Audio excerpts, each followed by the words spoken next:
বাংলাদেশের একজন বক্তা তাফসীরুল কোরআন মাহফিলে বক্তব্য দিচ্ছে, একদল খাইছে আরেক দল খাওয়ার জন্য রেডি হয়ে আছে। বিএনপির ভাইদেরকে মেনশন করে নাই, তারপরও খারাপ লেগেছে, প্রতিবাদ করেছে, সমালোচনা করেছে। বিএনপির ভাইদেরকে ঠান্ডা করার জন্য, রাগ ভাঙানোর জন্য ওই বক্তা আবার পরের দিন স্ট্যাটাস দিয়েছে, ইস মা ছেলের আবেগগণক কোলাকুলি দেখে আমার বড্ড মনটা শান্তি লেগেছে। মানে জিনিসটা কি বোঝানো হলো, এইখানে যদি বিএনপির বাইরে কেন রাগ করেছে, রাগ ভাঙানোর জন্য পাল্টা স্ট্যাটাস দিতে উনি সুন্দর একটা পরিবেশ তৈরি করলো।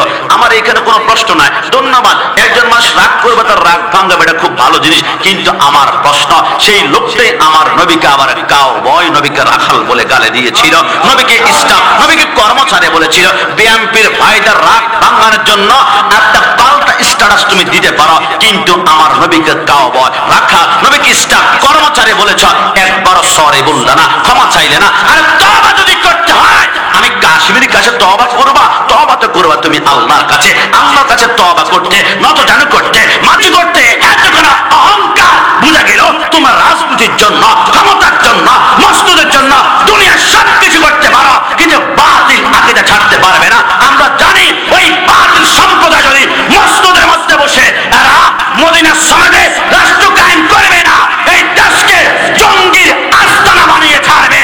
যারা হাত তুলে বলো দেখবি না।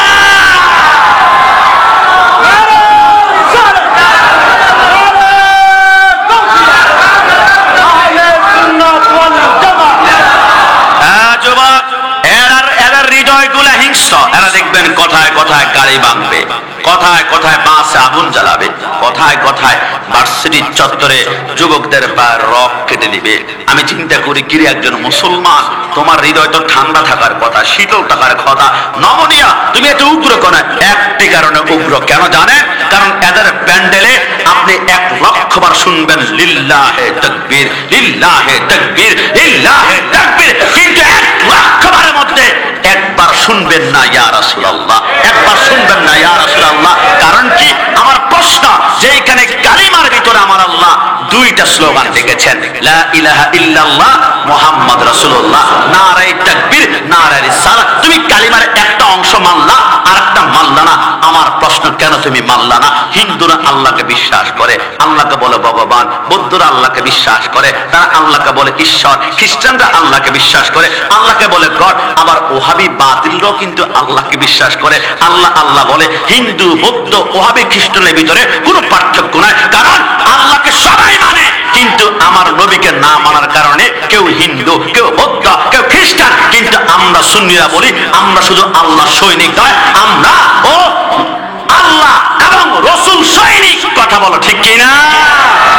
আজকে লিখে রাখো, আমি গ্যারান্টি দিলাম, মাইকের আওয়াজ বাহিরে যারা শুনতে পাচ্ছ, অনলাইনে এই লাইভ যারা এখন শুনতে পাচ্ছেন, লিখে রাখুন, যে প্যান্ডেলে লিল্লাহি তাকবীর আছে, ইয়া রাসূলুল্লাহ নাই, কসম খোদার ওই প্যান্ডেলে আমার নবীও নাই। কথা এই প্যান্ডেলে আমার নবী নাই, ওই প্যান্ডেলে রাহমাতুল লিল আলামিনের রহমত নাই। যে প্যান্ডেলের রহমত নাই, ওই প্যান্ডেলের যুবক 1,00,000 হতে পারে, এদের মুখে দাড়ি থাকবে, মাথায় টুপি থাকবে, গায়ে পাঞ্জাবি থাকবে, নামাজ পড়বে, নামাজ শেষ করে হাতের মধ্যে হকি স্টিক নিয়ে টঙ্গীর ইজতেমায় 5 জনকে মার্ডার করতে বুক কাঁপবে না। কথা বলো ঠিক কি? তাদের অন্তরে নবী নাই, ইয়া রাসূলুল্লাহ নাই, রহমত নাই, মায়া নাই। এরা কথায় কথায় বাইতুল মুকাররমে জুতা নিক্ষেপ করতে বুক কাঁপবে না। কথা বলো ঠিক না? তাদের অন্তরে আমার নবী নাই, কসম খোদার মায়া নাই, দয়া নাই। এরা কথায় কথায় মাজার ভাঙবে, আবার মুর্শিদপুর গিয়ে গরু চুরি করতে এদের মুখ কাঁপবে না। কথা বলো ঠিক না? কিন্তু আমরা সুন্নিরা কেন পারি না? আমাদেরকে শক্তি নাই। আমি কাশ্মীর বডি হচ্ছে 5 ফুট 11 ইঞ্চি, আমার কেনার্জি নাই, আমি হুঙ্কার দিতে পারি না। আমি পারি, তবে সুন্নিরা কখনো শাপলা চত্বরে আগুন জ্বালায় না, মার্শির চত্বর যুবকরা কাটে না, ব্যাংক আগুন জ্বালায় না।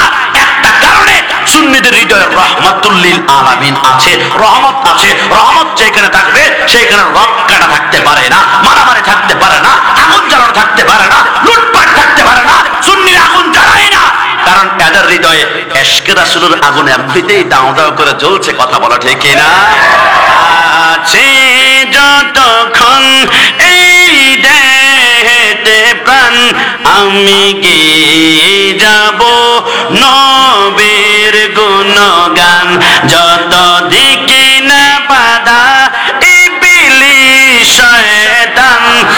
আমি গেয়ে যাব নবীর গুণগান। বলুন না, আমি গেয়ে যাব নবীর গুণগান।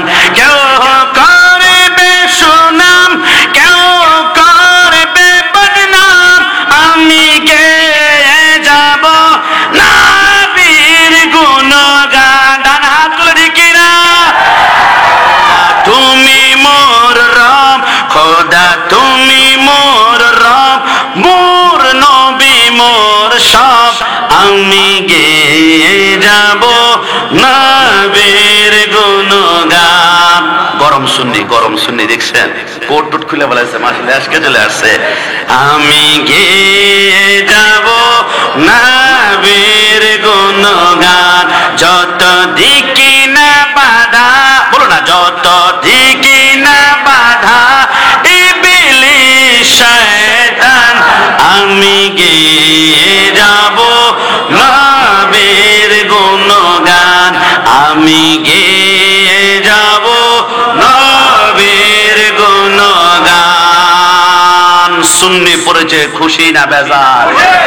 सुन्नी तकदीर की बात है, सुन्नी किस्मत की बात है, सुन्नी नसीब की बात है। আল্লাহ যে আমাদেরকে সুন্নি বানিয়েছে, শুকরিয়া। আমি পদ্মা সেতু পার হওয়ার পরে বুধবারে প্রোগ্রাম করেছিলাম। আমি যখন মরে গিয়েছিলাম রাজবাড়ি চা খাওয়ার জন্য, টক দাওয়ার চা কিন্তু আমাদের একটু ফেভারিট, একটু পছন্দনীয়। চা খাচ্ছিলাম, হঠাৎ করে একজন ভ্যান চালক পিছন দিক থেকে জড়ায় ধরে কান্না করছিল। আমি বললাম, ভাই ঘটনা কি? আপনি কে? বলো, হুজুর আপনাকে মোবাইলে দেখতে পাই, আপনার আলোচনা বড্ড ভালো লাগে, নবীর প্রেমের কথা বলেন। আমি বললাম, ও নবীর প্রেমের কারণে তোমার সাথে বুঝি আমার সম্পর্ক তৈরি হয়ে গেল। আমাকে বলে কিছু বলবো? আমি বললাম, বললো হুজুর বিশ্বাস করেন আপনাকে আমি কিভাবে বুঝাবো, লেবু কাটি হাতের মধ্যে নিয়ে চোখে মারে, তারপর চোখের পানি বের হয় না, কিন্তু ইয়া নবী সালাম আলাইকা বললে আমার চোখের পানি আমি ধরে রাখতে পারি না। হুজুর কোন ডিভাইসটি আল্লাহ আমার ভিতরে ঢুকিয়েছে, কোন সফটওয়্যার ঢুকিয়েছে হুজুর আমি বুঝি না। আমি বললাম, কি বলতে চান একটু সহজ করে বলুন। হুজুর পদ্মা সেতুর পরে তো আহলে সুন্নাত ওয়াল জামাতের ইমাম খতিব খুব কম পাওয়া যায়। আমরা তো চাই যে সুন্নি আলেম ওলামার পিছনে ইক্তেদা করতে, কিন্তু কোনটা যে হক কোনটা যে বাতিল আমার তো কোরআন হাদিসের জ্ঞান না, চিনতে পারি না। হুজুর কষ্ট নেবেন না, চেহারার দিকে তাকাই, 1 মিনিটে বলা যাবে কিনা এটা হক এটা বাতিল। আমি বললাম 1 মিনিট অনেক লম্বা সময়, 30 সেকেন্ডে বলতে পারবা। চেহারার দিকে এক নজর তাকাবা, তাকায় বলতে পারবা এটা হক এটা বাতিল। হুজুর কি লেখাপড়া লাগবে না, এলেম লাগবে না, কোরআন হাদিস লাগবে না? আমি বললাম স্টপ রাখো, শুধু চেহারা দিকে এক নজর তাকাবে আর বলতে পারবে এটা হক এটা বাতিল। হুজুর কেমনে? আমি বললাম খোদার কসম, যার হৃদয়ে আকীদা হবে রাসূল নূর, তার চেহারা কালো হলো, চেহারা থেকে নূর চমকাবে, নূর চমকাবে, নূর চমকাবে। আর যার হৃদয়ে আকীদা মাটি, তার চামড়া সুন্দর হতে পারে, চেহারা গাদ্দার গাদ্দার মনে হবে। কথা বলো ঠিক কি? আমরা সুন্নিরা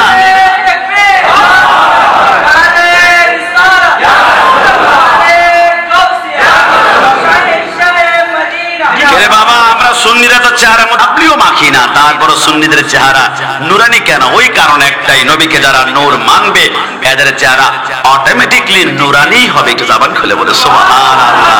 আমি কি প্রথমে একটু ইমানি জজবার কথা বললে ফেললাম, এদিকে আপনারা আমার উপর রাগ করেছে? আরে ইমানে যদি মরিচিকা পড়ে থাকে তাহলে এই ইমানের উপর আমল দিয়ে আপনি কি করবেন? মরিচিকা ক্লিয়ার করছি, এবার একটি আয়াত তেলাওয়াত করতে চাই, যে আয়াতটি প্রত্যেকের মুখস্থ আছে। আল্লাহু মুত্তাকাসুরু হাত্তা জুরতুমুল মাকাবির।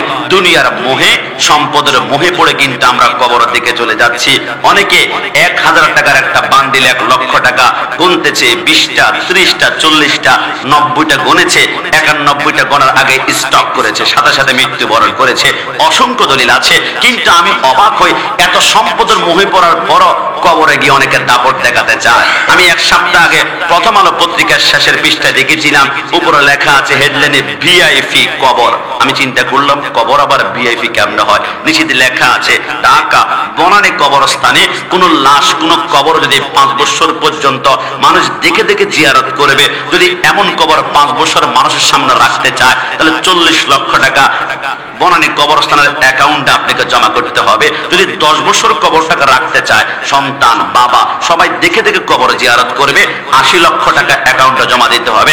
আর যদি 15 বছর রাখতে চায় 1 কোটি টাকা আপনি অ্যাকাউন্টে জমা দিবেন, 15 বছর পরে কবর ভেঙে ফেলা হবে, আবার সেইখানে আরেকজনকে কবর দেওয়া হবে। দুনিয়ার মানুষ মনে করেছিল টাকা দিয়ে কবর উপর টাইলস করলে ভিআইপি হওয়া যায়, কিন্তু এরা জানে না কবরকে ভিআইপি বানাতে হলে আল্লাহর সে আয়াতটিকে মস্তিষ্কে ঢুকাতে হবে। ইয়া আইয়ুহাল্লাযীনা আমানুত্তাকুল্লাহ হাক্কা তুকাতিহি ওয়া লা তামুতুন্না ইল্লা ওয়া আনতুম মুসলিমুন। মুসলমান হয়ে মৃত্যুবরণ না করলে কবর উপরে দিয়ে টাইলস বানাবে, ভিতরে কিন্তু নারুল্লাহিল মুকাদ্দাতুল্লাতি তাত্তালিউ আলাল আফিদা। এ যুবক, কবরকে ভিআইপি বানাতে চাও?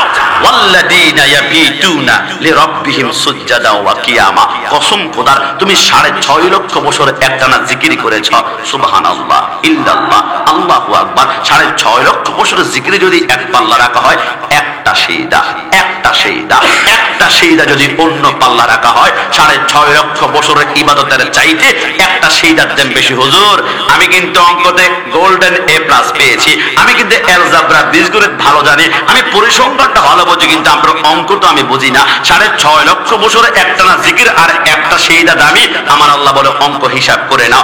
আদমকে সৃষ্টি করার পরে আমি ফেরেশতাদেরকে বলেছিলাম উসজুদু লি আদম, আদমকে সিজদা করা, সবাই করেছে ইল্লা ইবলিস। ইবলিস সিজদা করেনি। কয়টা সিজদা করেনি? একটা সিজদা করেনি। একটা সিজদা না করার কারণে 6.5 লক্ষ বছরের জিকির ইবাদত মাটির সাথে আমি আল্লাহ মিশিয়ে দিয়েছি। আমার কোন বান্দা যখন একটাই সিজদা করে, ওই 6.5 লক্ষ বছরের ইবাদত তার আমল নামায় আমি আল্লাহ একাই লিখতে শুরু করে। যদি বলো সুবহানাল্লাহ। এই জন্য দুনিয়া থেকে সবাই মৃত্যুবরণ করতে হবে। হযরত ইয়াকুব আলাইহিস সালাম ইউসুফকে হারিয়ে 20 বছর কান্না করেছিল। এত কান্না, চোখের পানি পড়েছে। ইয়াকুব আলাইহিস সালামের চোখের নিচে ড্রেনের মতো দুইটা দাগ হয়ে গিয়েছে, চোখ দুইটা অন্ধ। আজরাইলের বড্ড মায়া লাগলো। আজরাইল ইয়াকুব পয়গম্বর কাছে আসলো। ইয়াকুব আলাইহিস সালাম বলে, আজরাইল রূহ কবজ করতে এসেছো?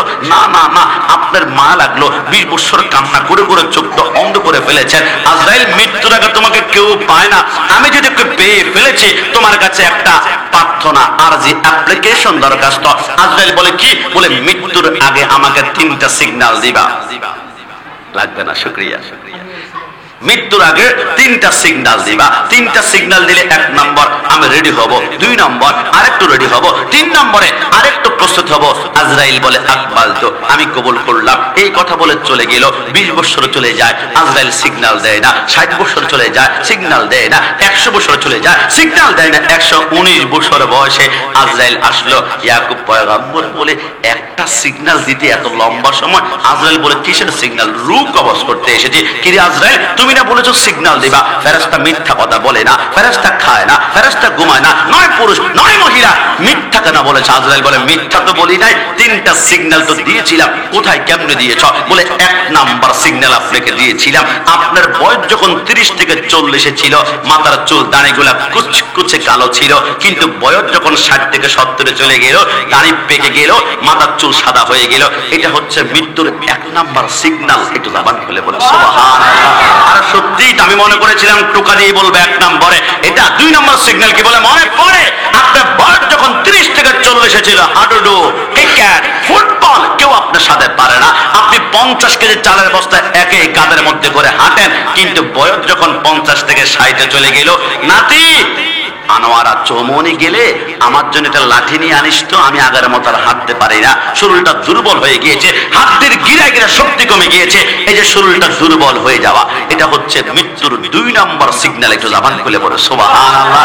আরে কি বলে, সত্যি তো। 3 নম্বর সিগন্যাল কি? বলে, মনে পড়ে আপনার বয়স যখন 50 থেকে 60 ছিল, ইসলাম শতান দেহ আঁকা বাঁকা নাই, কিন্তু বয়স যখন 60 থেকে 70 চলে গেল, আগের মতো আর আপনি দাঁড়াতে পারেন না, শরীরটা আস্তে করে একটু বাঁকা হয়ে গেল, 80 হয়ে গেল, আরেকটু গোজা হয়ে গেল, 90 গেলেন, আরেকটু গোজা হয়ে গেলেন। 100 বছরের মুরব্বী আব্বা আম্মার দিকে তাকায় দেখবেন, এরা সোজা হয়ে আর দাঁড়াতে পারে না, গোজা হয়ে গিয়েছে। এই যে শরীরটা বাঁকা হয়ে যাওয়া, এটা 3 নম্বর সিগন্যাল। তো কি করবো? খপ করে ধরে রুটা টান দিয়ে নিয়ে গেল, বোঝা গেল মৃত্যুর কোনো সিগন্যাল নাই, মৃত্যুর কোনো ইশারা নাই। বাংলাদেশের বাওয়াল সম্রাট ফিরোজ শাহ তিনি গান লিখেছিলেন, 1 সেকেন্ডের নাই বড় শাহ। গানটা লেখে 2001 সালে ঢাকা আর্মি স্টেডিয়ামে লক্ষ মানুষের সামনে আজকে গান সারপ্রাইজ করবেন, মানুষকে অবাক করবেন, নতুন গান লিখেছেন, কিন্তু মাইক্রোফোন হাতের মধ্যে নিয়ে শুধু টান দিয়েছিল 1 সেকেন্ডের নাই ভরসা।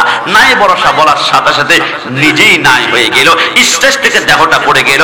ঢাকা মেডিকেল নেওয়ার পর ডাক্তার চোখের পানিগুলা ছেড়ে দিয়ে বলল, আজরাইল এত জোর রুটা টান দিয়েছে, তার 37টা রগ দুই টুকরা হয়ে গিয়েছে। বুঝে গেল মৃত্যুর কোনো সিগন্যাল নাই। কসম, আপনি মৃত্যুবরণ এখন করেন, আমার মাথা সুন্নতের পাগড়ি খুলে ফেলা হবে। যদিও সুন্নাত, আপনি মৃত্যুবরণ করেন, আমার পকেটের মেসওয়াক খুলে ফেলা হবে। মৃত্যুবরণ করেন, আমার পকেটের সুন্নতের আতর খুলে ফেলা হবে। 100 সুন্নত যদি থাকে, মৃত্যুর সাথে সাথে সব সুন্নত জুদা, সব সুন্নত খুলে ফেলা হবে, সব সুন্নত আলাদা। কিন্তু একটা সুন্নত কোন বাপারে বেটা মৃত্যুর পরেও খুলতে পারবে না। কবর গিয়ে রাহমাতুল লিল আলামিনের সামনে বলতে পারবেন, নবী অন্য কোন সুন্নতটা আনতে পারে নাই, মানুষ সব খুলে রেখে দিয়েছে, একটা সুন্নত নিয়ে হাজির হয়েছে। এটা হচ্ছে সুন্নতের লেখিয়া দাঁড়ি। একটু জবান খুলে বলে সুবহানাল্লাহ। এবার কবরে গেলে প্রত্যেকের সামনে দুইটা স্টেশন আসবে, ইন্নাওয়াল কবর রাউযাতুম মিন রিয়াজিল জান্নাহ আও হুফরাতুম মিন হুফারিন নার। একটা হচ্ছে রাউযা, রাউযা মানে হচ্ছে জান্নাত, আর হুফরা মানে জাহান্নাম। জান্নাত এমন একটা জায়গা হবে, জান্নাতুন তাজরি মিন তাহতিহাল আনহার, 4টা নহর থাকবে, দুধের নহর, শরাবের নহর, মধুর নহর। আর একটা হচ্ছে ইন্না আতাইনাকাল কাউসার। লিখে রাখুন, নোট করে রাখুন, মুখস্থ রাখুন। হাউজে কাউসারের সৃষ্টিকর্তা হচ্ছে আল্লাহ, কিন্তু মালিক হচ্ছেন মদিনাওয়ালা। যদি বলো সুবহানাল্লাহ। নবী বলে, আমি যদিও মালিক, আমি কিন্তু বন্টন করব না। মালিকের একটা পাওয়ার মর্যাদা থাকে না? রাসূল বলে বন্টন করবে আমার ডানে একজন যুবক আর বামে আরেকজন যুবক। এই দুইজন যুবককে যদি মুহাম্মদের চাদরে আটকাই মৃত্যুর আগ পর্যন্ত ধরে রাখতে পারো, তো হাউজে কাউসার নিশ্চিত। নবী আর কারা? নবী না, নবী আমার বলে একজন হাসান আর একজন ইমাম হুসাইন। একটু জবান খুলে বলে সুবহানাল্লাহ।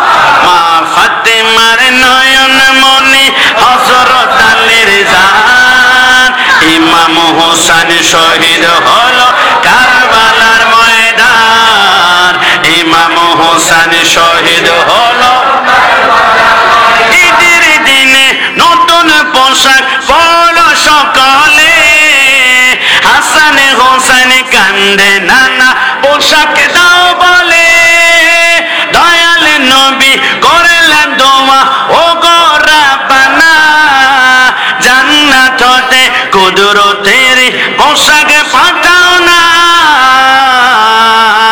লাল সবুজের সেই পোশাকে, লাল সবুজের সেই পোশাকে কারবালার শান, ইমাম হুসাইন শহীদ হলো কারবালার ময়দান, ইমাম হুসাইন শহীদ হলো কারবালার ময়দান। হুসাইনকে মোহাব্বত করতেছে বলে চাই কি চাই না? দুই হাত তুলে বলেন চাই কি না? এবার যদি আমরা জান্নাতে যেতে না পারে, অপোজিট পাশে হুফরা, হুফরা মানে জাহান্নাম। আনোয়ারার আগুন যদি আঙ্গুলে লাগে, প্রথম আঙ্গুল পড়বে, তারপর কনুই পড়বে, তারপর সিনা পড়বে, তারপর বুক পড়বে, তারপর কলিজা। কিন্তু জাহান্নামের আগুন যদি আঙ্গুলে লাগে, এটা দুনিয়ার আগুন নয়, নারুল্লাহিল মুকাদাতুল্লাতি তাত্তালিউ আলাল আফিদা। আঙ্গুলে লাগবে, প্রথম আঙ্গুল নয়, প্রথম কলিজাটা জ্বালিয়ে আঙ্কার করে ফেলবে। কিছুক্ষণ পর বান্দা বলবে, জাহান্নামের আগুন সহ্য করতে পারি না। আল্লাহ জিহ্বা দাঁতের মানের সাথে আঠার মতো লেগে যায়, গলা শুকিয়ে কাঠের মতো, তৃষ্ণা পিপাসা। জাহান্নামে কোনো ঠান্ডা পানি কিন্তু পাওয়া যাবে না, ইল্লা হামিমা ওয়া গাসসাকা। সেইখানে গরম গরম পুষ দিবে, খাবেন, শরীরের মাংসগুলো জোরে জোরে জমিনের মধ্যে পড়বে। কিছুক্ষণ পর বান্দা বলবে, আল্লাহ আল্লাহ আল্লাহ, ক্ষুধা পেট জোরে চারকার হয়ে যায়। জাহান্নামে কোনো সুস্বাদু ফল পাওয়া যাবে না। একটু জবান খুলে বলুন সুবহানাল্লাহ। যুবক আমার, পর্দানে সিনেমা বন্যা, আল্লাহর নবী সরকার মদিনা বলে, ওই জাহান্নাম থেকে বাঁচার জন্য তোমাদের জন্য সর্বনিম্ন 4টা আমল রয়েছে। নবী কি আমল? আমার নবী বলে, তাহলে শুনো। মেরাজের রজনীতে আমি যখন বরাকারে পিঠের মধ্যে উঠলাম, জিবরাইল যখন লাগাম টানতে শুরু করলো, আমি কিছু দূর যাওয়ার পরে জিবরাইল আমাকে বলল, ইয়া মুহাম্মদ সাল্লাল্লাহু আলাইহি ওয়াসাল্লাম, নবী আপনি একটু বরাক থেকে নামুন না। আমি নামলাম। জিবরাইল বলো, নবী সামনে কি দেখতে পাচ্ছেন? আমার নবী বলে, বিশাল একটা ময়দান দেখতে পাচ্ছি। ওই ময়দানে কি দেখতে পাচ্ছেন? জিবরাইল বলে, নবী অন্য কিছু নয়, অসংখ্য মানুষের এই গলা থেকে নাভি পর্যন্ত লোহার করাত দিয়ে কাস করে কেটে ফেলা হচ্ছে। যতই চিল্লাপাল্লা করুক না কেন এদেরকে মাফ করা হয় না। আমার নবী বলে জিবরাইল এরা কারা? জিবরাইল বলে নবী আপনি আমাকে কেন জিজ্ঞেস করছেন? আপনি হচ্ছেন সাইয়্যিদুল মুরসালিন, আমি হচ্ছি আপনার উম্মত। নবী আমার বলে রে জিবরাইল আমি তো জানার জন্য জিজ্ঞেস করি নাই, আমি আমার উম্মতকে জানিয়ে দেওয়ার জন্য জিজ্ঞেস করেছি। জোরে বলে সুবহানাল্লাহ। আমার নবী বলে জিবরাইল বলে নবী বলা হবে, তবে একটু সামনে চলুন না, কি দেখতে পাচ্ছেন? আমার নবী বলে আরেকটা জায়গার মধ্যে গেলাম, বিশাল একটা ময়দান দেখতে পাচ্ছি। নবী কি দেখতে পাচ্ছেন? নবী আমার বলে অসংখ্য মানুষের মাথার নিচে বড় বড় পাথর দেখতে পাচ্ছি। এরা পাথরের মধ্যে মাথা রেখে যখন ঘুমাবে চোখটা বন্ধ করবে, উপর দিকে ফেরেশতারা আরেকটা পাথর দিয়ে বাড়ি মারে, মাথার মগজগুলো চূর্ণ বিচূর্ণ হয়ে যায়। জিবরাইল এরা কারা? নবী বলা হবে একটু সামনে চলুন না। আমার নবী সামনে গেল। নবী কি দেখতে পাচ্ছেন? আমার নবী বলে বিশাল একটা রক্তের সাগর দেখতে পাচ্ছি। ওই রক্তের সাগরে অসংখ্য মানুষ হাবুডুবু খাচ্ছে, নাকটা বের করে যখন নিঃশ্বাসটা নেবে উপর থেকে ফেরেশতারা পাথর মারে। নবী বলে এরা কারা? ইয়া রাসূলুল্লাহ বলা হবে সর্বশেষ একটা জায়গার মধ্যে চলুন না। আল্লাহর নবী সরকারে মদিনা বলে কসম করে বলে সামনে যাওয়ার পরে জিবরাইল বলে নবী কি দেখতে পাচ্ছেন? আমার নবী বলে 500 বছর রাস্তা হবে লম্বা একটি গাছ দেখতে পাচ্ছি, ওই গাছের নিচে কি দেখতে পাচ্ছেন? নবী আমার বলে নূরানি সুরতের একজন মানুষ বসে বসে তাসবিহ পড়তেছিল, ওনার সামনে কি দেখতে পাচ্ছেন? নবী আমার বলে আমি দেখলাম ওনার সামনে কোটি কোটি নাবালেগ বাচ্চা বসে বসে আল্লাহর কোরআন তেলাওয়াত করছে। একটু জবান বলে পরের জায়গা পরের জমিন ঘরে বানায় আমি রই, আমি তো সে ঘরের মালিক নই। কি কষ্ট হচ্ছে আপনাদের? বলুন না পরের জায়গা পরের জমিন পরের জায়গা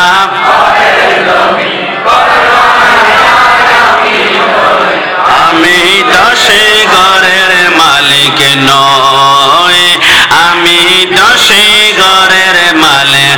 ও সে ঘরে খানা যার জমিদারি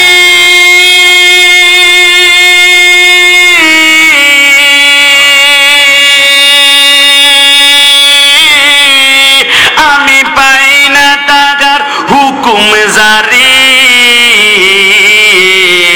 আমি পাই না জমিদারের দেখা, পাই না জমি দেখা, মনের দুঃখ কারে কই, আমি তো সে ঘরের মালিক নয়, আমি তো সে ঘরের মালিক নয়। শেষবারের মতন পরের জায়গা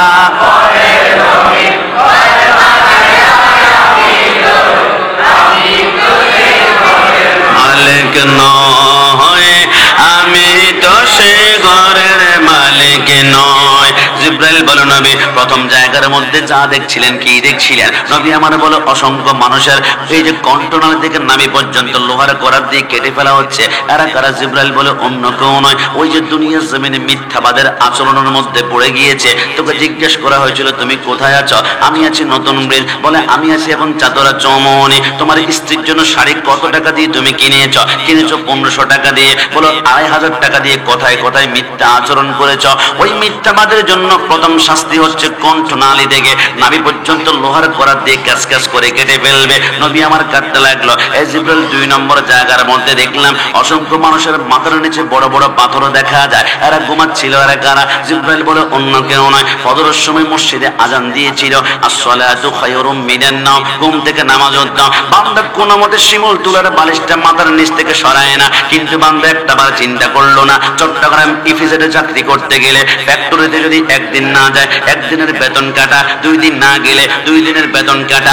আমার আল্লাহ যদি বলে আমিও যদি সিদ্ধান্ত নিতাম ফজরের নামাজ পড়াস নাই 2 মিনিটের জন্য তোর অক্সিজেনটা আমি আল্লাহ বন্ধ করে দিব, তুই তো সাথে সাথে লাশ হয়ে যেতে। জোহরের নামাজ পড়াস নাই, দুপুরে খানা বন্ধ, এশার নামাজ পড়াস নাই, রাতের খানা বন্ধ, কিন্তু আমি আল্লাহ তোর জন্য কঠিন হই না, কারণ কিয়ামতের ময়দানে তোকে কিন্তু আমি ধরবই ধরবো। ওয়াল্লাযীনা ইয়াবিতুনা লিরাব্বিহিম সুজদান ওয়া কিয়ামা। কিয়ামতের ময়দানের প্রথম প্রশ্নই হবে বান্দা তুমি কেন নামাজ পড়ো নাই, এক জাররা পরিমাণ কদম সামনে নিতে পারবে না। বান্দা কেঁদে কেঁদে বলবে, আল্লাহ নামাজ পড়তে পারে নাই, আমি এমপি ছিলাম, আমি মন্ত্রী ছিলাম, আমি প্রাইম মিনিস্টার ছিলাম, আমি প্রেসিডেন্ট ছিলাম, আমি মেয়র ছিলাম, আমি মেম্বার ছিলাম, আমি চেয়ারম্যান ছিলাম, মানব সেবা করতে করতে, মানুষের সালিশ করতে করতে নামাজ পড়তে পারে নাই, রাস্তাঘাট করেছি, কালবাট করেছি, শীতকালে শীত বস্ত্র বিতরণ করেছিলাম, মানব সেবা করতে করতে নামাজ পড়তে পারি নাই। আমার আল্লাহ বলবে আনতা কাযযাব, তুমি মিথ্যাবাদী। আল্লাহ কেন কেন? আমার আল্লাহ বলে, ওই যে ডান পাশে তাকিয়ে দেখো একজন নূরানি সুরতের মানুষ, চিনতে পারো কিনা? আল্লাহ কে কে? আমার আল্লাহ বলে, এর নাম সুলাইমান পয়গাম্বর। তুমি শুধু আনোয়ারের এমপি ছিলা, পটিয়ার এমপি ছিলা। আমার সুলাইমান উত্তর থেকে দক্ষিণ, পূর্ব থেকে পশ্চিম গোটা পৃথিবী শাসন করেছে। তুমি মানুষের কথা বোঝো, কিন্তু আমার সুলাইমান পিপিলিকার কথা বোঝে, মাকড়সার কথা বোঝে, তেলাপোকার কথা বোঝে, ছাড় পোকার কথা বোঝে, পাখির বাতাসের পর্যন্ত কথা বোঝে। সুলাইমান গোটা পৃথিবী শাসন ক্ষমতা পেয়েছিল, এক ওয়াক্ত নামাজ ছাড়ে নাই। তুমি সামান্য ক্ষমতার কারণে নামাজ ছেড়ে দিয়েছো। মিথ্যাবাদী হাতের মধ্যে 70,000 জাহান্নামের শিকল লাগায় টানতে শুরু করবে। কিছুক্ষণ পর আরেকজন বান্দাকে ডাক দেবে, এই বান্দা তুমি কেন পড়ো নাই? বান্দা বলবে, আল্লাহ আমার ডেঙ্গু ছিল, আমার ম্যালেরিয়া ছিল, আমার ক্যান্সার ছিল, আমার আলসার ছিল, আমার প্যারালাইজ ছিল, আমি বড় বড় অসুস্থ ছিলাম, নামাজ পড়তে পারি নাই। আমার আল্লাহ বলবে আনতা কাযযাব, তুমি মিথ্যাবাদী। আল্লাহ কেন কেন? আমার আল্লাহ বলে, ওই যে ডান পাশে তাকিয়ে দেখো নূরানি সুরতের একজন মানুষ, দেখতে পারো কিনা, চিনতে পারো কিনা? আল্লাহ কে কে? আমার আল্লাহ বলে, তার নাম হযরতে আইয়ুব আলাইহিস সালাম। একটু জবান খুলে বলে সুবহানাল্লাহ। আইয়ুবকে 18 বছর পর্যন্ত কেনায় কামড়িয়েছিল। যতবার কামড় দেয় আইয়ুব একটাবার উফ বলে না, বলে আল্লাহ। কামড় দিলে উফ বলে না, শুধু বলে আল্লাহ। 18 বছর পর্যন্ত যখন কামড়িয়েছিল, আইয়ুব বলেছিল, আল্লাহ আমার অঙ্গ প্রত্যঙ্গ সব কামড়িয়ে শেষ করে ফেলাক, কিন্তু আল্লাহ একটা অঙ্গ আপনি একটু হেফাজত রাখবেন। আমার আল্লাহ বলে, এটা আবার কোন অঙ্গ? আল্লাহ, এটা আমার লিসান, এটা হচ্ছে আমার জিহ্বা। কিন্তু আইয়ুব জিহ্বা দিয়ে কি করবে? আল্লাহ যাতে করে সেইটার মধ্যে জিহ্বা নাড়িয়ে নাড়িয়ে পড়তে পারে। সুবহান রাব্বিয়াল আলা, সুবহান রাব্বিয়াল আলা। তোমাকে ডাকার জন্য জিহ্বাটা একটু হেফাজত করবা। আমার আইয়ুবকে 18 বছর যখন কামড়ানো শুরু করেছিল, 98 কেজি ওজন ছিল, কিন্তু 18 বছর পরে কামড়াতে কামড়াতে মা হযরতে রাহিমা বলে, তার ওজন মাত্র 12 কেজি হয়ে গিয়েছে। আমি কাঁধের মধ্যে নিয়ে হাঁটতাম, আমার বিন্দু মাত্র শক্তি ক্ষয় হতো না। কিন্তু আমার আইয়ুব এত অসুস্থ থাকার পরেও একটা সেইদা কোনোদিন ছাড়ে নাই। একটু পরে আমার আল্লাহ একজন বান্দিকে ডাক দেবে, বান্দি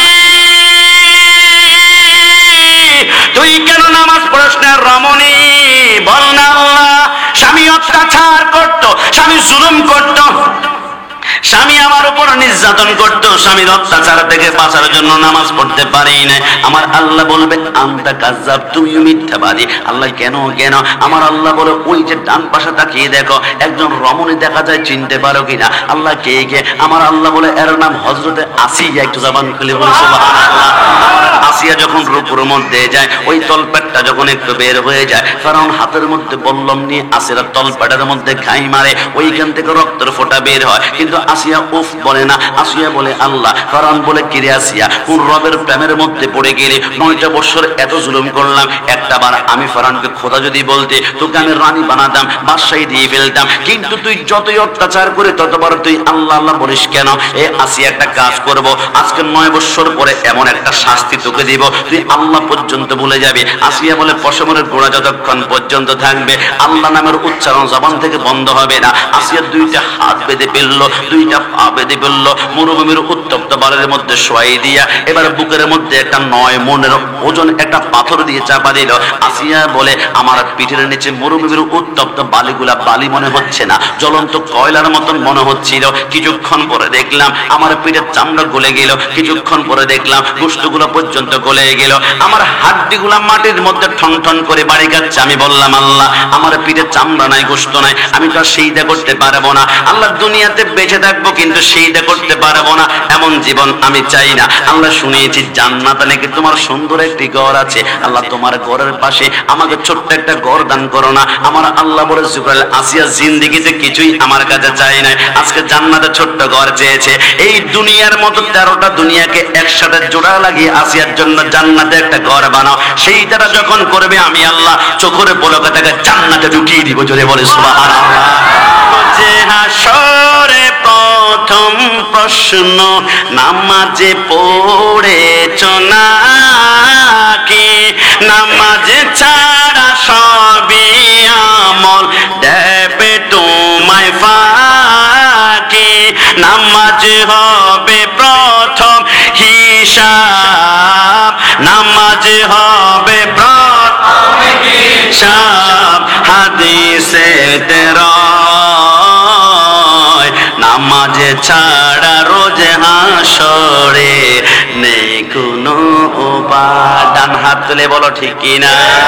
কোরআন হাদিস খুলে দেখো, কোরআন হাদিস খুলে দেখো, পাবে সব জায়গায় নামাজ ছাড়া রোজ হাসরে নেই কোনো উপায়, নামাজ ছাড়া রোজ হাসরে নেই কোনো উপায়। জিবরাইল বলো নবী 3 নম্বর জায়গার মধ্যে কি দেখলেন? নবী আমার বলো রক্তের সাগর, অসংখ্য মানুষ হাবুডুবু বোকাচ্ছে। এরা কারা? জিবরাইল বলে অন্য কেউ নয়। নবী আপনি তো বলেছেন আর রাশি ওয়াল মুরতাশি কিলাহুমা ফিন্নার, যে ব্যক্তি সুদ খেয়েছে এবং সুদ দিয়েছিল সে মূলত সুদ খায় নাই, গরিব মানুষের রক্তগুলা চুষে চুষে খেয়েছে, গরিবের রক্ত চুষে খেয়েছে। যার সুদ যত বেশি খেয়েছে ওর রক্তের সাগরটা অত লম্বা হবে, হাবুডুবু খাবে, নিঃশ্বাসটা বের করলে মাথার মগজগুলা ছিন্ন ভিন্ন করে রক্তের সাথে মিক্স করে দেবে। জিবরাইল বুঝতে পারলাম। 4 নম্বর জায়গার মধ্যে গেলাম, অসংখ্য মানুষ দেখতে পারলাম। এরা এক গাছের নিচে একজন নূরানি সুরতের মানুষ। ইনি কে? আমার নবী বলে। জিবরাইল বলে অন্য কেউ নয়, ইনি হচ্ছেন মুসলমানদের আদি পিতা হযরতে ইব্রাহিম খলিলুল্লাহ। একটু জবান খুলে বলে সুবহানাল্লাহ।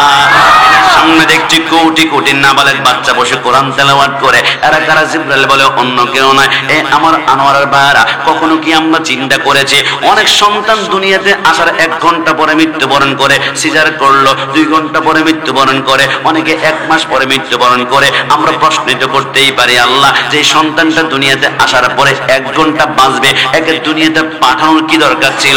না পাঠালেই তো হতো। 1 ঘন্টা সন্তানটা বাঁচবে, 10 মাস 10 দিন মাকে কষ্ট দিয়েছেন, না দিলেই তো হতো। আমার আল্লাহ বলে খবরদার, রব্বানা মা খালাকতা হাযা বাতিলা, আমি আল্লাহ অনর্থক দুনিয়াতে কোনো কিছু করি না, বান্দা সব কিছু ভালোর জন্য করে। আল্লাহ এটা আবার কেমন ভালো হলো? 1 ঘন্টা পরে সন্তান মৃত্যুবরণ করলো, মা কান্না করে, বাবা কান্না করে। আমার আল্লাহ বলে কেন নিয়ে গিয়েছে জানো? আল্লাহ কেন? আমার আল্লাহ বলে কিয়ামতের ময়দানে যে সন্তানের আব্বা মা ফুলসিরাতের মধ্যে গ্রেফতার হয়ে যাবে, আমল নামার মধ্যে কোনো আমল থাকবে না, নেক থাকবে না, সওয়াব থাকবে না, এদেরকে কিভাবে পার করানো যায়? আমি আল্লাহ তখন ওই সন্তানের আব্বা মা সন্তানটাকে দুনিয়ার জমিনে 1 ঘন্টা পরে মৃত্যুবরণ করায়, পানির মধ্যে সন্তান ডুবিয়ে মৃত্যুবরণ করায়, অ্যাক্সিডেন্টে মৃত্যুবরণ করায়। ওই ছোট্ট বাচ্চাটা যখন কিয়ামতের ময়দানে আল্লাহ বলবে তুমি মাসুম, তুমি নিষ্পাপ, তুমি জান্নাতে ঢুকে যাও, ওই ছোট্ট বাচ্চা কান্না করে করে বলবে আল্লাহ আমি তো জান্নাতে যাব, কিন্তু আমার মা যে আমাকে 10 মাস 10 দিন গর্ভধারণ করেছিল, আমার মা কোথায়? আমার বাবা রাতের বেলায় ঘুমাতে পারে নাই। আমার আল্লাহ বলবে তোমার আব্বা মা তো জাহান্নামে, আল্লাহ আব্বা আমাকে জাহান্নামে রেখে আমি জান্নাতে যাব না গো আল্লাহ, প্রয়োজনে আমাকে জাহান্নামে ঢুকিয়ে দিন। আমার আল্লাহ বলে না না, তোমার গায়ের মধ্যে একটা পাপ দুনিয়ার জমিনে লাগে না, তুমি জাহান্নামে যেতে পারো না। আল্লাহ আমি যদি এতই পবিত্র হয়ে থাকে, আমার জবানটা পবিত্র, পবিত্র জবানের সুপারিশে আব্বা আম্মাকে জাহান্নাম থেকে জান্নাতে দিয়ে দিন না। আমার আল্লাহ বলো রহমতের সাগরের তুফান শুরু হয়ে যাবে। আমি দেরি না করে ওই নাবালেগ সন্তানের জবানের কারণে তার আব্বা আম্মাকে জাহান্নাম থেকে আমি আল্লাহ জান্নাতি বানিয়ে দিব। জোরে বলি সুবহানাল্লাহ। তুমি নবীর উম্মত দাবি করো, সুন্নাহ মানো না, নবীর অপমানে তোমার হৃদয় কাঁদে না। ডান হাত তুলে বলো ঠিক না। তুমি নবীর উম্মত দাবি করো, সুন্নাহ মানো না, নবীর অপমানে তোমার হৃদয় কাঁদে না। তুমি বিজাতীয় সংস্কৃতিতে সপেছো পরাণ, তুমি কেমন মুসলমান, তুমি কেমন মুসলমান, বলো না তুমি কেমন তুমি কেমন মুসলমান। নামাজের সাথে নাই পরিচয়, নামাজের সাথে নাই পরিচয়, মানো না কোরআন, তুমি কেমন মুসলমান, তুমি কেমন মুসলমান। তুমি সুদের টাকায় আশাতে গড়ো, ঘুষ ছাড়ো না, দিন দুঃখী না খেয়ে মরে খবর রাখো না। কথা বলো ঠিক কিনা?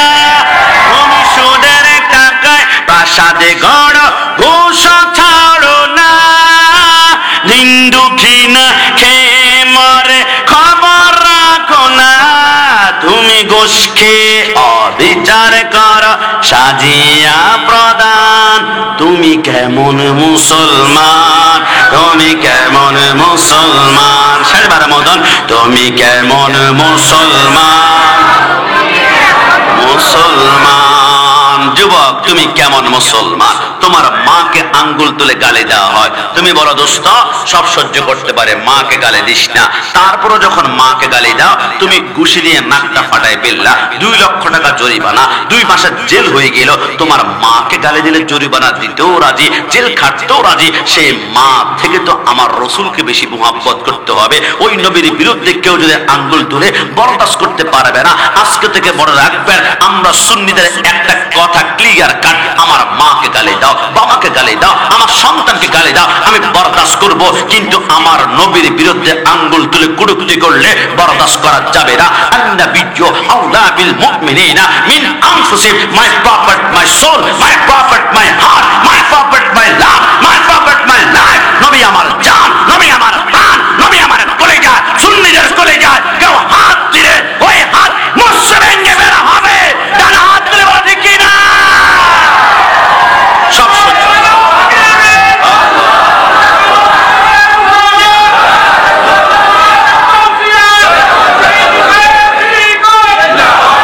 তবে আজকে থেকে মনে রাখবেন, আজকে থেকে মনে রাখবেন, লিখিত রাখবেন, কোন ব্যক্তি যদি রসুলের বিরুদ্ধে কটূক্তি করে, সে কটূক্তি করেননি, তার পরিচয় প্রকাশ করেছে।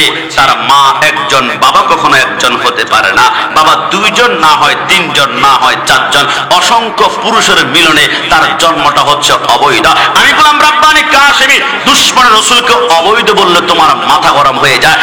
কাশেমি সাহেব, আনোয়ারাকে সেই জন্য দাওয়াত করা হয়েছে। আরে আমি অবৈধ বললে আমাকে গালি দিবা? তো আমার আল্লাহ যে কোরআনে তোমার ব্যাপারে বললো, ওতুল্লিম বাদা যালিকা জালিম, আমার আল্লাহ বলে যারা নবীর বিরুদ্ধে কথা বলে এরা অবৈধ সন্তান। সত্যিকার অর্থে এদের বংশের ভিতরে দোষ রয়েছে, কথা বলা ঠিক।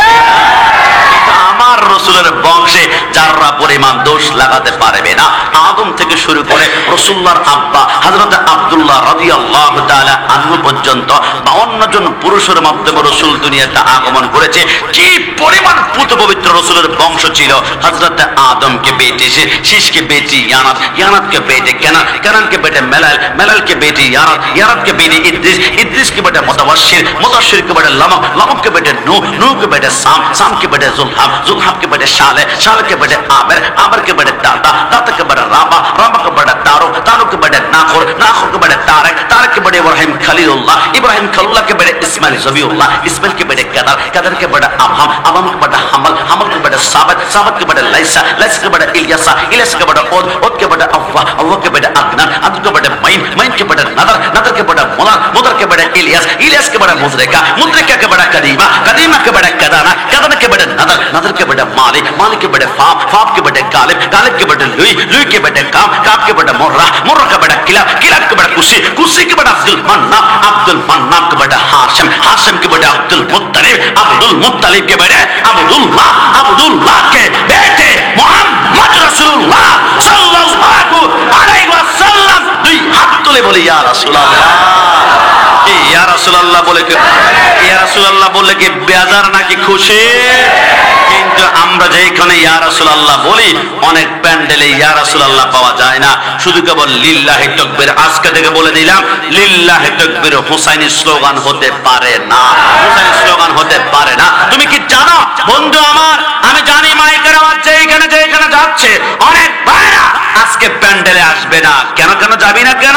এটা বিদাতীদের মাহফিল, এটা মাজার পূজারীদের মাহফিল, এটা বিরানি খোরদের মাহফিল, এটা তামারক খোরদের মাহফিল, এটা জিলেপি খোরদের মাহফিল, এটা গরম সুন্নিদের মাহফিল। অনেকে আসবে না, তবে আমরা বিশ্বাস করি এরা সিক্রেট সিক্রেট গোপন জায়গা থেকে আমাদেরকে শোনার চেষ্টা করছে, আবার অনেকে রেকর্ডিং করার চেষ্টা করছে। তাহলে তুমি শোনো, আমরা 2 মিনিটে প্রমাণ করব লিল্লাহ লিল্লাহি তাকবীর হুসাইন স্লোগান হতে পারে না। ইমাম হুসাইন কারবালার জমিনে যুদ্ধ যুদ্ধ যুদ্ধ করতে করতে হঠাৎ করে হুসাইন তলোয়ার থামিয়ে মাথা একদম নিচু করে ফেলল। হুসাইন, আপনার সন্তান আলী আসগরের কলিজায় তীর মেরেছিল, তীর এইখান দিয়ে ঢুকে পিছন দিক থেকে বের হয়ে কলিজার 3 টুকরা হয়েছিল। এই শোকে আপনার তলোয়ার থামেনি। আপনার সন্তান হযরত আলী আকবরকে 38 টুকরা করেছিল। ওই লাশ থেকে আপনি তাঁবুতে আসতে মাত্র 20 হাত দূরত্বে ছিল, কিন্তু আপনি এত শোকান্বিত হয়েছেন, আপনার চুল 54 বছর বয়সে পাকে না, কিন্তু সন্তানের শোকে আপনি লাশ থেকে তাঁবুতে 20 হাত হাঁটতে হাঁটতে আপনার চুল আর দাড়ি সাদা হয়ে পেকে গেল। আমার আল্লাহ বলে, হুসাইন যদি শোকের কারণে চুল আর দাড়ি পেকেছে, তাহলে দুনিয়ার জমিনে আমি আল্লাহ সিদ্ধান্ত দিলাম, যারা টেনশন বেশি করবে, ডিপ্রেশন বেশি করবে, এদের চুল দাড়ি আল্লাহ পাকিয়ে দিবে। এটা হুসাইনের সুন্নাত। একটু দাবান খুলে বলে সুবহানাল্লাহ। হুসাইন, ওই শোকে আপনার তলোয়ার থামেনি, আপনি তলোয়ার কেন থামিয়েছেন? হুসাইন বলে, আমার তলোয়ার দুনিয়ার কোনো শক্তি থামাতে পারতো না রে বাবা, কারণ আমার রক্তে রাসূলুল্লাহর রক্ত মুবারক প্রবাহমান, আমার হাতের মধ্যে মাওলা আলীর তলোয়ার, আর আমার তলোয়ারের ভিতরে আসমান সমস্ত বিজলির শক্তি আমার আল্লাহ ঢুকিয়ে দিয়েছে। তো হুসাইন তলোয়ার কেন থামিয়েছেন? হুসাইন বলে, একটি কারণে থামিয়েছি, আমার জন্মের কিছুক্ষণ পরে রাহমাতুল লিল আলামিন আমার ডান কানে আযান দিয়েছিল, আল্লাহু আকবার আল্লাহু আকবার আশহাদু আল্লা ইলাহা ইল্লাল্লাহ। রাসূল আযান দিয়ে কানে কানে মুস্কি মুস্কি হেসে বলেছিল, হুসাইন, আমার আযানের ইজ্জতটা রক্ষা করিও, যেখানে আযান শুনবা যত গুরুত্বপূর্ণ কাজ থাকবে বন্ধ বন্ধ বন্ধ বন্ধ। আমি তলোয়ার বন্ধ করতাম না। আমি কারবালাতে যুদ্ধ করতে করতে হঠাৎ করে ডান পাশ থেকে একটা আযান শুরু হয়ে গেল, মসজিদ থেকে আল্লাহু আকবার। আমি চিন্তা করলাম, তলোয়ার যদি থামায় আমার গর্দান থাক, আমি চলে যাবে, আর গর্দান যদি বাঁচাতে চাই তাহলে রাসূলুল্লাহর সাথে ওয়াদা আমার ভঙ্গ হয়ে যাবে। আমি কোন দিকে যাব? আমি চিন্তা করলাম, রাসূল যেহেতু বলেছে আযান যেখানে, তলোয়ার চলতে পারবে না, আমি তলোয়ার থামিয়ে বুঝিয়ে দিলাম আমার জীবন দিব, কিন্তু রাসূলের সাথে ওয়াদা বড় খেলাপ করতে পারবো না। জোরে বলে সুবহানাল্লাহ। হুসাইন বসে গেল। 4000 আজিদ বাহিনী তারিখে খোলাফা আল্লামা জালালউদ্দিন সুয়ুতী রাহমাতুল্লাহ লেখে, হুসাইন বসে গেল 4000 সৈন্য, তীর, বল্লম, খঞ্জর, তলোয়ার নিয়ে হুসাইনের উপরে। হুসাইন ভয় না পেয়ে মুস্কি আসে। হুসাইন বলে, আরে বোকা, নানা বলেছে আমি কারবালার জমিনে শহীদ হব, আমার এক এক ফোঁটা রক্তের বিনিময়ে 70,000 গুনাহগার উম্মতকে আল্লাহ ফুলসেরাত পার করাবে। আয় একটু থাম, আমি একটু শহীদ করবা, তবে তলোয়ারের নিচে আমি একটা জিনিস চাই। কি? হুসাইন তলোয়ারের নিচে একটা জিনিস চেয়েছিল, ইয়া আইয়ুহাল্লাযীনা আমানুস্তাঈনু বিস-সাবরি ওয়াস-সালাহ ওয়াস-সালাহ ওয়াস-সালাহ। আমাকে 2 রাকাত নামাজ পড়ার সুযোগ করে দাও। ইয়াজিদ বাহিনী বলে, জান্নাতের যুবকদের সরদার 2 রাকাত নামাজই তো পড়বে, 4টা সেইটাই তো করবে, 4000 সৈন্য দাঁড়িয়ে আছে, ডানে বামে কোনো মতে মোড় ফিরাতে পারবে না। ইমাম হুসাইন প্রথম রাকাতে 2টা সেইদা কমপ্লিট করেছে, দ্বিতীয় রাকাতে একটা সেইদা দিয়ে বাকি সেইটার দিকে যখন সর্বশেষ সেইদা আগাবে, ইয়াজিদ বাহিনী বলে, কিরে হুসাইনের তলোয়ার এমন ভাবে ঘুরছে, আরে বিজলি তো এমন ভাবে চমকায় না। হুসাইন যদি বাকি একটা সেইটা দিয়ে তলোয়ার নিয়ে পলট মেরে সিংহের মতো আরেকবার দাঁড়িয়ে যায়, একটা ইয়াজিদ বাহিনীও বাঁচবে না। একটা কাজ করো, হুসাইন বাকি সেইটা দেওয়ার আগে তাকে তীর মারতে শুরু করো। ইমাম হুসাইনকে 147টা তীর মেরেছে, 147টা বল্লম দিয়ে পুরো শরীরটা ছিদ্র ছিদ্র করে দিয়েছে। আর তলোয়ার দিয়ে এত জোরে জোরে আঘাত করেছিল, প্রত্যেকটা গোশত হাড্ডির মধ্যে কিমার মতো লটকে লটকে লটকে আছে। হুসাইন ঠিক হয়ে প্রত্যেকটা অবস্থায় 2টা হাত একসাথে করে বলে, আল্লাহ, আমি তো কিছু চাই নাই, মসনদ চাই নাই, বাদশাহী চাই নাই, ক্ষমতা চাই নাই।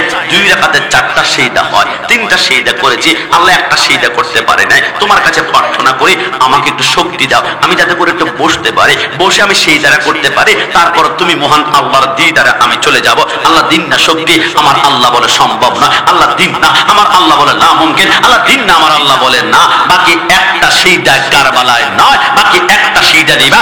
ইদাস সাবাউ ফাতারাত ওয়া ইদাল কাওয়াকিবু দাতারাত ওয়া ইদাল বিহারু ফুজ্জারাত। কিয়ামতের ময়দানে ডাইরেক্ট আমি আল্লাহর কুদরতে কদমে বাকি একটা সেইদা দিবা। তুমি হুসাইন, হাসান, আলী, ফাতেমা, সুহাদা কারবালাকে যারা মহব্বত করবে, ওই একটা সেইদার বিনিময়ে প্রত্যেককে আমি আল্লাহ জান্নাতি বানিয়ে দিব। জোরে বলে সুবহানাল্লাহ। হুসাইন তীর,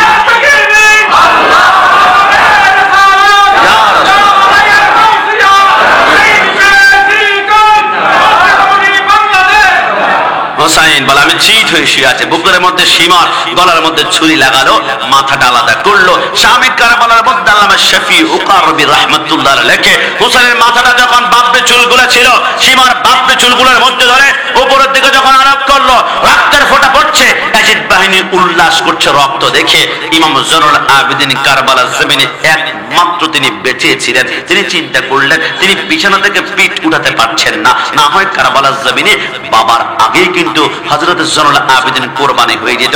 ইমাম জয়নুল আবেদিন বলে, কিরে কারবালার জমিনে 72 জন রক্ত টইটুম্বুর হয়ে আছে, বুঝলাম না কারবালার জমিনে এরা কারা যে আহলে বাইতকে সালাম না দিলে নামাজ পর্যন্ত হয় না, ওই আহলে বাইতকে কোরবানি করে রক্তাক্ত করে উল্লাস করে কাটছে কারা? কারণ কারবালা তো কোনো হিন্দু ছিল না, কোনো বৌদ্ধ ছিল না, কোনো খ্রিস্টান ছিল না, সবাই তো মুসলমান, মুখে দাঁড়িয়ে আছে, গায়ে পাঞ্জাবি। ইমাম জয়নুল আবেদিন বলে, আমি গোড়াতে গোড়াতে আমি তাঁবুর সামনে আসলাম। তাঁবুটা যখন একটু আলো করলাম, আমি দেখলাম আমার বাবা হোসেনের মাথাটা শিবর হাতের মধ্যে রক্তের ফোঁটাগুলা পড়ছে। ইয়াজিদ বাহিনীর রক্তগুলা দেখে আর আনন্দ করছে, ডান হাত তুলে তাকবীর দিচ্ছে, লিল্লাহে তাকবীর, লিল্লাহে তাকবীর, লিল্লাহে তাকবীর। আমি ঘন্টার পর ঘন্টা অপেক্ষা করলাম একটা বার ইয়া রাসূলুল্লাহ বলে কিনা, ইয়া রাসূলুল্লাহ বলে কিনা, কিন্তু ঘন্টার পর ঘন্টা চলে যায়, একটা বার তারা ইয়া রাসূলুল্লাহ বলে না। ইমাম জয়নুল আবেদিন বলে, ওইখানে আমি সিদ্ধান্ত গ্রহণ করলাম কারবালার জমিন থেকে স্লোগান হয়ে গেল দুই প্রকার,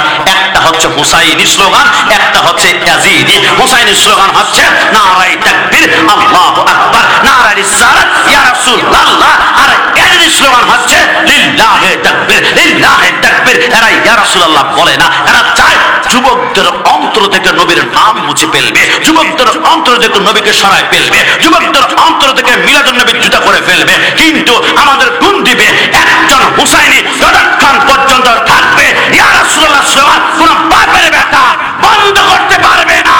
তারা হাত তুলে বলো ঠিক কি না?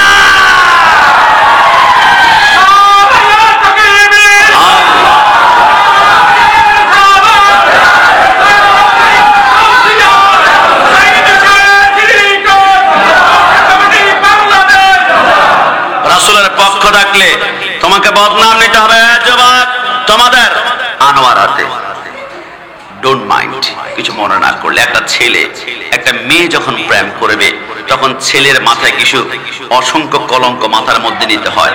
প্রেম করতে হলে কলঙ্ক নিতে হবে। কিরে ভাই, তুমি একটা মেয়ের সাথে প্রেম করবা, কলঙ্ক নিতে প্রস্তুত, কিন্তু মদিনাওয়ালার সাথে প্রেম করবা, কলঙ্ক নিবা না এমনটা কিন্তু হবে না, নিতে হবে। কোন কারণ ছাড়া তোমাকে কলঙ্ক দিবে, তুমি বিদআতি, বিদআতি, বিদআতি। নবীর সাথে প্রেম করতে হলে কলঙ্ক নিতে হবে। কোন কারণ ছাড়া তোমাকে বলবে মাজার পূজারি, মাজার পূজারি, মাজার পূজারি। নবীর সাথে প্রেম করতে হলে কলঙ্ক নিতে হবে। কোন কারণ ছাড়া জিলাপি খোর, বিরিয়ানি খোর, নবীর সাথে প্রেম করতে হলে কলঙ্ক নিতে হবে। তোমাকে গরম সুন্নি বলা হবে, কিন্তু আমরা বিশ্বাস করি দুনিয়ার সব কলঙ্ক দাও, আমাদের আকাঙ্ক্ষা একটা, বিসমিল্লাহি ওয়ালা মিল্লাতি রাসূলিল্লাহ বলে যখন কবর রাখবে, নবী একটা মুস্কি হাসি দিলে কলঙ্ক বঙ্গোপসাগরে উড়ে যাবে। কথা বলো ঠিক না? বাবা বয়স কত হবে আনুমানিক? বয়স কত হবে? বয়স 75 থেকে 80-র ভিতরে বয়স হবে। আমি কেন নবী নবী করি? আমার বাবাকে বয়সটা কেন জিজ্ঞেস করলাম? আমার বাবাকে যদি প্রশ্ন করা হয় 30 বছর একটানা 5 ওয়াক্ত নামাজ পড়েছেন, বাবা কষ্ট নিবেন না, এত নামাজ, এত সিজদা, এত সিজদা করেছেন, একটা সিজদা 100% আল্লাহর দরবারে কবুল হয়েছে, আপনি কি আমাকে গ্যারান্টি দিতে পারবেন? দুনিয়ার কোনো শক্তি নাই, নির্দেশ মানার চেষ্টা করছি আল্লাহর, কিন্তু কবুল করা মালিক হচ্ছে আল্লাহ, কবুল করা মালিক আল্লাহ। আজকে থেকে লিখে রাখো, দুনিয়ার কোনো আমলের গ্যারান্টি নাই, কবুল হতেও পারে না হতে পারে, হতেও পারে না হতে পারে, কিন্তু সৃষ্টি জগতে একটা মাত্র আমল আছে যেটা করার 1 সেকেন্ডের অপেক্ষা করতে হবে না, সাথে সাথে কবুল হবে। হুজুর আমি তো মার্ডার করেছি 10টা, জিনা করেছি 20টা, আমার সাগর পরিমাণ পাহাড় পরিমাণ গুনাহ, যত বড় গুনাহগার আপনি হন না কেন, ওই আমলটা করবেন 1 সেকেন্ডের ভিতরে কবুল হয়ে যাবে। আর ওই আমলের নাম হচ্ছে রাসূলুল্লাহর উপরে দুরূদ শরীফ। জুড়ে বলে সুবহানাল্লাহ। আমি অনেক ভাবলাম, কারণ কি? কারণ একটা আমরা দুরূদ শরীফের প্রথমে কি পড়ি? আল্লাহুম্মা সাল্লি আলা। যত লম্বা দুরূদ শরীফ হোক না কেন, প্রথমে আপনাকে পড়তে হবে আল্লাহুম্মা সাল্লি আলা। সারা জীবন পড়েছেন, কখনো কি অর্থ জানার চেষ্টা করেছেন? আল্লাহুম্মা সাল্লি আলা অর্থ আল্লাহ আপনি নামাজ পড়েন না, রোজা রাখেন না, হজ করেন না, যাকাত দেন না, আসলে আল্লাহ আপনি করেনটা কি? আমার আল্লাহ বলে আমার কাজ হচ্ছে একটা, সাল্লু আলাইহি ওয়া সাল্লিমু তাসলিমা। আমি আমার বন্ধুর উপর দুরূদ সালাম প্রেরণ করে, তো আল্লাহ যেটা আপনি জবান দিয়ে পবিত্র জবান দিয়ে পড়েন, এটা আমাদের অপবিত্র জবান দিয়ে আমরা পারবো না। এই জবানে মিথ্যা বলেছি, সিটারি করেছি, হারাম খেয়েছি, সিগারেট খেয়েছি, অসংখ্য নেশা করেছি, আল্লাহ পারবো না গো, পারবো না, পারবো না গো, পারবো না। সাল্লি আলা, এর অর্থ হচ্ছে আল্লাহ আমার পক্ষ থেকে আপনি নিজেই বন্ধুর উপর একবার দরুদ শরীফ পড়ে নিন না, ধরে নিন না, কসম খোদার। এখন যদি আমি একজন কাশিমি বলি আল্লাহুম্মা সাল্লি আলা, সাথে সাথে আমার পক্ষ থেকে আল্লাহ নিজেই তার বন্ধুর উপর একবার দরুদ শরীফ পড়ে নেবেন, আর আল্লাহ জবান দিয়ে যেটা বের হবে এটা 100% কবুল হয়ে যাবে। জোরে বলে সুবহানাল্লাহ। আপনারা অনেকে বলেন হুজুর বাচ্চা কান্না করে রাত 2টা বাজে পানি পড়া দেন, আমার স্ত্রী প্রেগন্যান্সিতে পেট ব্যথা করে পানি পড়া দেন। এত বড় আল্লাহর ওলি আমি হয়ে গেলাম, পানিতে ফু দিলে আপনার বাচ্চা ভালো হবে, স্ত্রী সুস্থ হবে। আমরা সেই পানির মধ্যে কয়েকটি আয়াত তেলাওয়াত করি, ওয়া নুনাজ্জিলু মিনাল কুরআনি মা হুয়া শিফাউ ওয়া রাহমাতুল লিল মুমিনিন। এরপরেও জানি এটি মেডিসিন হবে কিনা, এরপরে 30 বার 33 বার 55 বার দুরূদ শরীফ পড়ে যখন ফু দেয়, ওই পানিটা মৃত্যু ছাড়া যে কোনো রোগকে ভালো করতে পারে এমন একটা মেডিসিন হয়ে যায়। একটু জবান খুলে বলে সুবহানাল্লাহ। আমরা দুরূদ শরীফ বসে বসেই পড়ি, যখন একটু দিলটা অশান্তি লাগে, ডিপ্রেশন লাগে, ফেরাশিনি লাগে, তখন আমরা ইয়া নবী সালাম আলাইকা বলে নবীকে সালাম দিই। নবীকে সালাম দিলে আমাদেরকে একটা গোষ্ঠী আছে বলে বেদাতি বেদাতি বেদাতি, কিন্তু 16 ডিসেম্বরে দেখি এরাই আবার সালামের গান গায়, সালাম সালাম হাজার সালাম সকল শহীদ স্মরণে আমার হৃদয় রেখে যেতে চায় তাদের স্মৃতির চরণে। বলুন একসাথে, সালাম সালাম হাজার। মায়ের ভাষায় কথা বলাতে, স্বাধীন আশায় পথ চলাতে, হাসি মুখে যারা দিয়ে গেল প্রাণ, সে স্মৃতি নিয়ে গেয়ে যায় গান। তাদের বিজয় মরণে মরণে আমার হৃদয় রেখে যেতে চায় তাদের স্মৃতির চরণে। একসাথে সালাম সালাম। না না না না, শহীদদেরকে সালাম দেওয়ার বিরুদ্ধে সুন্নিরা জীবনে ফতোয়াবাজি করবে না, অবশ্য সালাম দিব। 1952 সালে রফি সালাম জাব্বার বারকাত বুকের তাজা রক্ত ঢেলে দেওয়ার কারণেই তো আমরা বাংলা ভাষা মাতৃভাষা পেয়েছি। না হয় এখন আমরা উর্দুতে হিন্দিতে কথা বলতে হলো, মেয়ে তুমসে প্যার কারণকে কত কত শব্দ আমাদেরকে বলতে হতো। কিন্তু 1971 সালে 30 লক্ষ শহীদের রক্তের বিনিময়ে বাংলার রাজপথ লালে লাল হয়ে গিয়েছিল। ওই শহীদদেরকে 1 কোটি বার সালাম। কিন্তু প্রশ্ন, লাউলা কালামা খলাকতুল আফলাক, নবী যদি না আসতো রফিক হতো না, সালাম হতো না, জব্বর হতো না, বরকত হতো না, 1971 হতো না, সার্বভৌমত্ব এই বাংলাদেশের মানচিত্র তৈরি হতো না। ওই নবীকে সালাম দেও না, কিন্তু শহীদদেরকে সালাম দেওয়ার জন্য এত মায়া বুঝা গিয়েছে সরকারের ডান্ডার বাড়ির ভয়ে আর মামলার ভয়ে আর দুনিয়ার মস্তক পাওয়ার জন্য। কিন্তু আমরা সুন্নিরা দুনিয়া প্রেমিক নয়, আমরা হচ্ছি নবী প্রেমিক। কথা বলো ঠিক না? আরে আমরা রূপ পাল্টাই না। লিখে রাখো, মিডিয়ার মাধ্যমে আজকে বলে যায় সুন্নিরা আগে যা বলেছে এখনো তা বলবে। কিন্তু বাংলাদেশের একটা সম্প্রদায় 1 বছর আগেও তাফসীরুল কোরআন মাহফিলে সুদের বিরুদ্ধে হুঙ্কার গর্জন, কিন্তু এখন আর সুদের বিরুদ্ধে ওয়াজ নাই, বন্ধ হয়ে গিয়েছে। কিন্তু আমাদের একটা জাত, একটা ভাই ইসলামী দল নাম দিয়ে আগে ব্যাপারটা নারীর বিরুদ্ধে হুঙ্কার, তসলিমা নাসরিনকে দাঁড় মার কোপায় ফেলবো, কিন্তু সেই ভাইরা এখন আর ব্যাপারটার বিরুদ্ধে আলোচনা করে না। উল্টা এরা বলে ইন্ডিয়ান কোন নায়িকা নাকি আছে, তার চেহারার দিকে আল্লাহর নামে তাকালে নাকি সোয়াব পাওয়া যায়। কত নিকৃষ্ট অবস্থা। ওই বক্তা আমার স্টেজের মধ্যে উঠে বলে আমি মানসিকভাবে একটু অসুস্থ আছি, আবার ওই বক্তাই নাকি আবার স্টেজের মধ্যে উঠে বলে ফেসবুকের কথা কোরআনে আছে, মাঝে মাঝে আল্লাহ নাকি লাইক শেয়ার করে জবান খুলে বলে নাউজুবিল্লাহ। এদের থেকে তাফসীর শুনে জগতের যুবকরা বিভ্রান্ত হবে, কিন্তু আহলে সুন্নাত ওয়াল জামাত সুন্নিদের তাফসীর শুনে আল্লাহর কসম কিছু হক আর না হোক জীবনে যে সুন্নিদের তাফসীর মাহফিলে বসেছে এরা কখনো জঙ্গি হবে না। কথা বলো ঠিক না? কারণ আমাদেরকে শিক্ষা দেওয়া হয় নবী প্রেমের শিক্ষা। নবী প্রেম যে কলবে থাকে ওইখানে হিংস্রতা থাকতে পারে না। এই জন্য আজকে থেকে আমার যুবক ভাইদেরকে বলতে চাই, আমরা তৌহিদি জনতা যার নাম দিয়েছি, এরা কথায় কথায় কি করবে লিল্লাহি তাকবীর বলে। ঠিক আছে, তুমি লিল্লাহি তাকবীর বলেছ, লিল্লাহি তাকবীর মানে তাকবীর হচ্ছে আল্লাহর জন্য। আল্লাহ আল্লাহ, আপনি কি কোনো স্লোগান দেন, আপনি আল্লাহর কি কোনো স্লোগান আছে? আমার আল্লাহ বলে আমার স্লোগান আছে। আল্লাহ আপনার স্লোগান কেমন? আপনার স্লোগান আমরা দিতে চাই। আমার আল্লাহ বলে আমার স্লোগান হচ্ছে সল্লু আলাইহি ওয়া সাল্লিমু তাসলিমা। আমার স্লোগান হচ্ছে ইয়া নবী আল্লাহ, ইয়া রাসূল আল্লাহ। আমার নবী, আমার স্লোগান হচ্ছে ইয়া আইয়ুহাল মুযাম্মিল, ইয়া আইয়ুহাল মুদাসসির, ইয়াসিন, তোহা, লা উকসিমু বিহাদাল বালাদ ওয়াদ দুহা ওয়াল লাইলি ইযা সাজা ওয়া মা ইয়ানতিকু আনিল হাওয়া ইন হুয়া ইল্লা ওয়াহয়ুহা। তাম দুনিয়ার স্লোগান হচ্ছে লিল্লাহি তাকবীর, আর আল্লাহর স্লোগান হচ্ছে ইয়া রাসূলুল্লাহ। যদি বল সুবহানাল্লাহ। এই জন্য আমরা সুন্নিরা জানি লিল্লাহি তাকবীরের ভিতরে আমার নবীকে পাওয়া যায় না, কিন্তু ইয়া রাসূলুল্লাহর ভিতরে ইয়া রাসূলও আছে, আমার আল্লাহও আছে। জবান খুলে বলে সুবহানাল্লাহ। ওই নবীর প্রেম মোহাব্বত অন্তরের মধ্যে নিয়ে মৃত্যুর আগ পর্যন্ত রাসূলুল্লাহর কদমে আমাদের জীবনটা কুরবান করতে পারে। সবাই বলি আমিন। জবান খুলে বলতাম আমিন। ওই নবীর প্রেম নিয়ে নবীকে প্রাণ ভরে আমরা দাঁড়িয়ে একটু সালাম নিব। ইয়া নবী मैं तो बीमारे नबी हूँ। MBN TV একটি ইসলামিক ইউটিউব চ্যানেল।